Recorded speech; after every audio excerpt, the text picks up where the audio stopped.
வணக்கம்.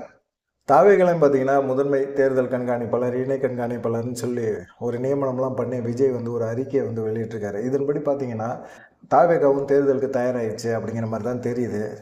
முதன்மை தேர்தல் கண்காணிப்பாளர்கள் அப்படிங்கிறதுல வந்து சில வருத்தங்கள் இருந்தாலும் கட்சியில விஜய் ரசிகர் மன்றமா இருந்து மக்கள் இயக்கமா மாறி அரசியல் கட்சியா தாவேகாவா மாறின பிறகும் கடுமையா உழைச்ச யாருக்குமே ஒரு முக்கியத்துவம் கொடுக்கல அப்படிங்கிற புகைச்சல் கூட இருந்துகிட்டு இருக்கு. இருந்தாலும் நம்ம தேர்தலை சந்திக்கணும். தேர்தலை சந்திக்கிறதுக்கு துட்டு ரொம்ப முக்கியம். அதே சமயத்தில் வந்து நம்ம வெற்றி பெற்றா அதுக்கப்புறமா கட்சிக்காக உழைச்ச முக்கியமான நபர்களை நம்ம முக்கியத்துவம் கொடுத்து கொண்டு வரலாம் அப்படிங்கிற ஒரு எண்ணத்திலையும் விஜய் இருக்கிறார் அப்படிங்கிற மாதிரி இருக்குது. இந்த சின்ன சின்ன புகைச்சல்கள் எல்லா கட்சியிலுமே இருக்குது. நம்ம கட்சியில் மட்டும் இல்லைன்னு சொல்ல முடியாது. புதுசாக ஆரம்பித்த கட்சி அதனால் கொஞ்சம் வெளிப்படையாக வெளியே தெரியுது. மற்றபடி புகைச்சல்ங்கிறது பெருசாக கிடையாது அப்படிங்கிற மாதிரி சொல்கிறாங்க. குறிப்பாக பார்த்தீங்கன்னா சென்னை, செங்கல்பட்டு, காஞ்சிபுரம், ராணிப்பேட்டை இந்த 4 மாவட்டங்களுக்கும் தேர்தல் தொகுதிகளுக்கு பொறுப்பாளராக யாரை நியமிச்சிருக்காங்க அப்படின்னு கேட்டிங்கன்னா ஆதவ அர்ஜுனாவை நியமிச்சிருக்காங்க. அது ஏன் அப்படிங்கிறத பார்த்தீங்கன்னா சென்னையில் வந்து விஜய் போட்டி போடுறதுக்கான வாய்ப்புகள் அதிகமாக இருக்குது. ஒன்று விருகம்பாக்கம் அல்லது வந்து பெரம்பூர் தொகுதியில் வந்து அவர் போட்டி போடுறதுக்கான ஒரு வாய்ப்புகள் அதிகமாக இருக்குது. இதனால் விஜயை தவிர்த்து முக்கியமான முகங்கள் புஸ்லி ஆனந்த், ஆதவ் அர்ஜுனா இவங்கெல்லாம் வந்து சென்னையில் களமிறங்குவாங்க அப்படிங்கிற மாதிரி இருக்குது.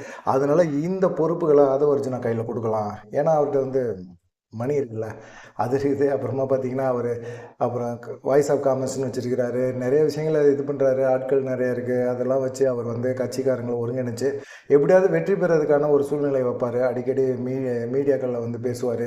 நிறைய விஷயங்களை சமூக வலைதளங்களை பரப்பிவிடுவார் அவங்க வச்சுருக்கிற அந்த நிறுவனத்தின் மூலமாக.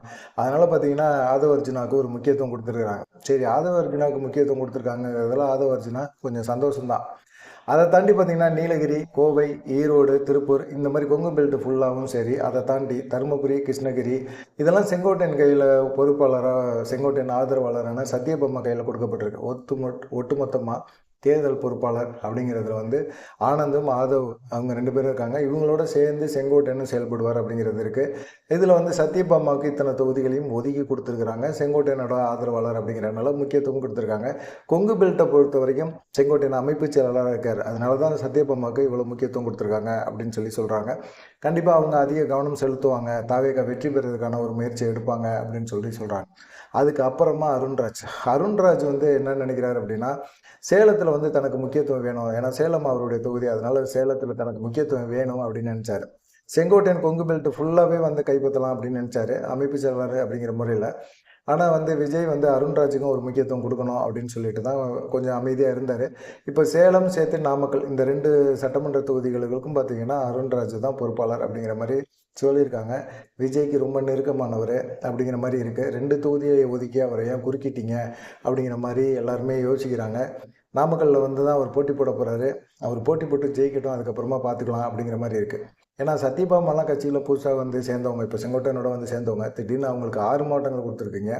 அதுக்கப்புறமா பார்த்தீங்கன்னா கூப்பா கிருஷ்ணன் இப்போ தான் சமீபத்தில் போய் தான் கூப்பா கிருஷ்ணன் வந்து தாவேகால சேர்ந்தார். அவருக்கு வந்து முக்கியமாக பார்த்தீங்கன்னா தஞ்சாவூர், திருவாரூர், திருச்சி, புதுக்கோட்டை, கரூர் இந்த மாவட்டங்களை கொடுத்துருக்காங்க. ஏன் அப்படின்னு பார்த்தீங்கன்னா முத்திரையர்கள் அதிகம் வசிக்க பகுதி. கூப்பா கிருஷ்ணன் முத்திரையரோட ஒரு முகமாக பார்க்கப்படுது. அதனால பார்த்தீங்கன்னா டெல்டா மாவட்டங்களில் கணிசமாக இந்த சமூகத்தினர் இருக்காங்க அப்படிங்கிற ஒரு காரணத்தினால கூப்பா கிருஷ்ணனுக்கு ஒரு முக்கியத்துவத்தை கொடுத்துருக்காங்க. கூப்பா கிருஷ்ணன் எப்படி செயல்படுவார் அப்படிங்கிறதையும் பார்க்கணும். கூப்பா கிருஷ்ணனுக்கு அதிமுகவில் இருந்த வரைக்கும் சரி, ஓபிஎஸ் கூட இருந்த வரைக்கும் சரி, பெருசாக அவருக்கு ஒரு ஜெயலலிதா காலகட்டத்தில் ஒரு முக்கியத்துவம் இருந்தது. அதுக்கப்புறமா அது குறைஞ்சி மெல்ல மெல்ல மெல்ல படிப்படியாக குறைஞ்சி கூப்பா கிருஷ்ணன் இப்போ பெருசாக வந்து அரசியல் இல்லை. இப்போ இந்த செயல்பாடுகளை வச்சு எப்படி பண்ண போகிறாரு அப்படிங்கிற ஒரு 5 மாவட்டத்தில் அவருடைய செயல்பாடுகள் கூப்பா கிருஷ்ணன்ட்ட எப்படி இருக்கும் அப்படிங்கிறத எதிர்பார்க்கணும். அப்புறமா பார்த்தீங்கன்னா சிடி நிர்மல்குமார் அவருக்கு வந்து மதுரை, தேனி, திண்டுக்கல் மாவட்டம் இது 3 மாவட்டங்கள் வழங்கப்பட்டிருக்கு. அதில் குறிப்பாக பார்த்தீங்கன்னா அவர் உசிலம்பட்டி தொகுதியில் வந்து அவர் போட்டி போடுவார் அப்படின்னு எதிர்பார்க்குறாங்க. உசிலம்பட்டி தொகுதி தான் அவர் சொந்த தொகுதியுமே. அதனால் பார்த்தீங்கன்னா அவர் அந்த தொகுதியில் போட்டி போடுறதுக்கு வாய்ப்புகள் அதிகமாக இருக்குது அப்படிங்கிற மாதிரி சொல்கிறாங்க. 28 மாவட்டங்களுக்கு 9 கண்காணிப்பாளரை தான் போட்டிருக்காங்க. ஆனால் தென் மாவட்டங்களில் இருக்கிற 10 மாவட்டங்களுக்கு 5 கண்காணிப்பாளரை போட்டிருக்காங்க. ஏன் இவ்வளவு அதிகமாக வந்து தென் மாவட்டத்தில் போட்டிருக்காங்க அப்படின்னு பார்த்தீங்கன்னா, மதுரையில் நடந்த மாநாடுக்கு அப்புறம் தென் மாவட்டங்களில் கட்சியோட செயல்பாடுகள், தாவேகாவோட செயல்பாடுகள் பெருசாக பேசப்படவே இல்லை. தென் மாவட்டங்களை பொறுத்த வரைக்கும் ஒன்றுமே இல்லை அப்படிங்கிற மாதிரி ஒரு சூழ்நிலை இருக்குது. யாரோடையாவது கூட்டணி வச்சு தென் மாவட்டங்களில் வந்து ஒரு முக்கியத்துவம் பெறலாம். அது வரைக்குமே வந்து தென் மாவட்டத்தில் பொறுப்பாளர் அப்படிங்கிறத அதிகப்படுத்துவோம் அப்படிங்கிற மாதிரி ஒரு எண்ணம் எல்லாத்துக்குமே இருக்குது. இதில் குறிப்பாக இந்த லிஸ்ட்டு வெளியே வந்த பிறகு ஆதவ அர்ஜுனா ரொம்ப சந்தோஷத்தில் இருக்கார். ஏன்னா முதன்மை பொறுப்பாளர் பட்டியலில் ஆதவ அர்ஜுனா பேர் வந்திருக்குது. அதுவும் பார்த்தீங்கன்னா வட மாவட்டங்கள் ஃபுல்லாக அவர் கையில் கொடுத்துருக்குறாங்க. இதில் வந்து பார்த்தீங்கன்னா ரொம்ப சந்தோஷம் ஆதவ அர்ஜுனாவுக்கு. செம்ம ஹாப்பி. ஐயா அப்படியே இறங்கி களத்தில் இறங்கி வேட்பாளர் தேர்வு அது இதுன்னு சொல்லி புஸ்லி ஆனந்துக்கு ஒரு நெருக்கடியை கொடுப்பாரு அப்படிங்கிற மாதிரி இருக்குது. ஆதவ அர்ஜுனா சும்மா வந்து களத்தில் இறங்கலை, சும்மா பணத்தை வந்து விரையும் செலவு பண்ணலை. கண்டிப்பாக வந்து இதன் மூலமாக பெருசாக வந்து ஒரு சின்ன புழுவை மாட்டி பெரிய மீனை பிடிக்கிற கதை மாதிரி தான் ஆதவ அர்ஜுனாவோடது. அது மாதிரி ஏதோ ஒன்று செய்ய போகிறாரு அப்படிங்கிறது எல்லாத்துக்குமே தெரியுது. கட்சியில் ஒருத்தர் பொருளாளர்னு ஒருத்தர் இருக்கிறார், வெங்கட்ராமன் அப்படின்னு சொல்லிட்டு, விஜய்க்கு ரொம்ப நெருக்கமான ஒரு நபர். அவருக்கு ஒரு தொகுதி கூட கொடுக்கல. அவரும் வந்து பெருசாக வந்து இது பண்ணலை, கண்டுக்கலை அப்படிங்கிற மாதிரி இருக்குது. இதில் வந்து பாலிடிக்ஸில் வந்து கொஞ்சம் ஆக்டிவாக செயல்படக்கூடிய நபர்கள் தான் தேவைப்படுறாங்க. அதுவும் விஜய் புதுசாக தேர்தலை சந்திக்கிறார் அப்படின்னா களத்தில் இறங்கி வேலை பார்க்கணும். வேலை பார்க்கக்கூடிய நபர்களுக்கும் ஒரு முக்கியத்துவம் கொடுக்கணும். அதுவும் இல்லாமல் அனுபவத்தோடு இருக்கிற சில நபர்களையுமே வந்து இதில் பயன்படுத்திக்கணும் அப்படின்னு சொல்லி விஜய் நினைக்கிறார். அதனால தான் பார்த்தீங்கன்னா ஆக்டிவாக செயல்படுற அருண்ராஜுக்கு வந்து ஒரு முதன்மை பொறுப்பு கொடுக்கலையே அப்படிங்கிற வருத்தம் இருக்குது. ஏன்னா திருச்செங்கோட்டில் வந்து அவர் நிறைய பகுதிகளில் போய் நகராட்சி ஊழியர்களே மிரட்டி இதை ஏன் சாக்கடை அடைச்சிருக்கு அப்படின்னு சொல்லி கேட்டு அவங்கள சுத்தப்படுத்த வைக்கிறாங்க. நகராட்சி அலுவலர்கள் கூட பார்த்திங்கன்னா நகராட்சி மன்றத்தில் கூட இது சம்மந்தமாக பேசினாங்க. யாருங்க அருண்ராஜ், அவர் வராரு, தாவேக்காக்கார் வராரு, நகராட்சி ஊழியர்கள் எல்லாம் மிரட்டுறாரு, போகிறாரு வராரு, இதெல்லாம் நீங்கள் கண்டிக்க மாட்டீங்களா, கேட்க மாட்டீங்களான்னு சொல்லிட்டு அருண்ராஜ் மேலே புகார் கொடுத்தாங்க. அருண்ராஜ் யாருன்னே அவங்களுக்கு தெரிஞ்சிருக்காரு.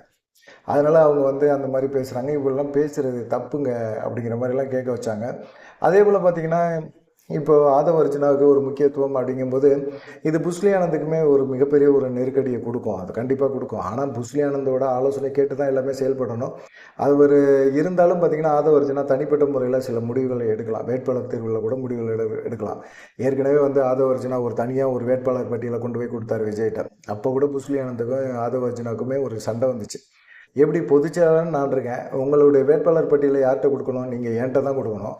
நீங்கள் என்கிட்ட கொடுக்காம நீங்கள் எப்படி டேரெக்டாக வந்து தளபதிகிட்ட கொடுப்பீங்க? தலைவர்கிட்ட கொடுத்தது வந்து சரின்னு நான் சொல்ல மாட்டேன், அது தப்பு. அப்போ பொதுச்செயலாளருக்குன்னு என்ன மதிப்பு இருக்குது கட்சியில் அப்படின்னு சொல்லி அவர் கேட்டார். ஆதவ அர்ஜுனா என்ன சொன்னார், நான் இவ்வளோ செலவு பண்ணுறேன், 10 பைசா செலவுன்னு சொன்னால் எல்லாம் ஓடி போய் ஒளிஞ்சுக்கிறீங்க.